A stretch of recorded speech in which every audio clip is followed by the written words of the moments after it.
പെണ്ണിൻ മനസ്സറിഞ്ഞ പൊന്നിൻ ശേഖരം 45 വർഷത്തെ സേവന പാരമ്പര്യവുമായി new mini gold and diamonds palace road Mattancherry 50% വരെ ഡിസ്കൗണ്ട് ഓഫറിൽ ഡയമണ്ട് ആഭരണങ്ങൾ ഗവൺമെന്റ് അംഗീകൃത സർട്ടിഫിക്കറ്റോടെ വെറും 2000 രൂപയിൽ തുടങ്ങുന്ന ഡയമണ്ട് മൂക്കുത്തികൾ വിവാഹത്തിനും മറ്റാഘോഷങ്ങൾക്കും സമ്മാനമായി നൽകാൻ ലൈറ്റ് വെയ്റ്റ് സ്വർണ്ണാഭരണങ്ങൾ മിതമായ നിരക്കിൽ ലഭ്യമാണ്.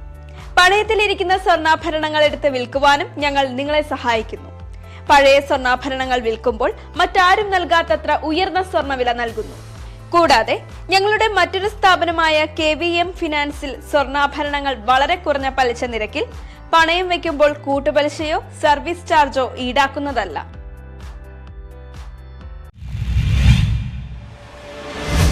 പറവൂർ ചിത്രസേനം ഫൈൻ ആർട്സ് കോളേജിന്റെ സുവർണ ജൂബിലി ആഘോഷ ലോഗോ പ്രകാശനം ചെയ്തു.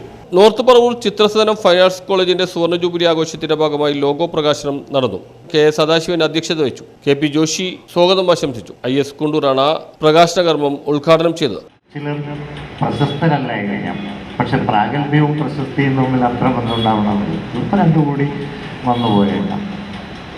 ഇന്നാലും ഞാൻ ഏതോ ഒരു പരിപാടിയിൽ കോട്ടയത്തിരിക്കുമ്പോൾ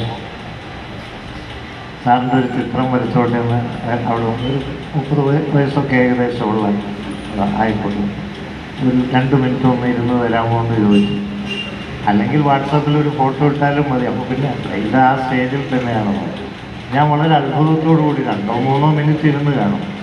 3 മിനിറ്റ് കൊണ്ട് ഒരൊറ്റ പെൻസിൽ മാത്രം ഉപയോഗിച്ച് ഫോട്ടോയിനേക്കാൾ ക്ലാരിറ്റിയിൽ അയാൾ ആ ചിത്രം വരച്ച് ഞാൻ ശരിക്കും അത്ഭുതപ്പെട്ടു പോയി. അപ്പോൾ നമ്മൾ ഉള്ളുകൊണ്ട് ചിത്രകാരന്മാരെയൊക്കെ ഇതൊരു ഭംഗിവാക്കല്ല, നിങ്ങളെയൊക്കെ വല്ലാതെ ആദരിക്കുന്ന ഒരു മനുഷ്യനാണ്, ഒരു സാധാരണ മനുഷ്യനല്ല.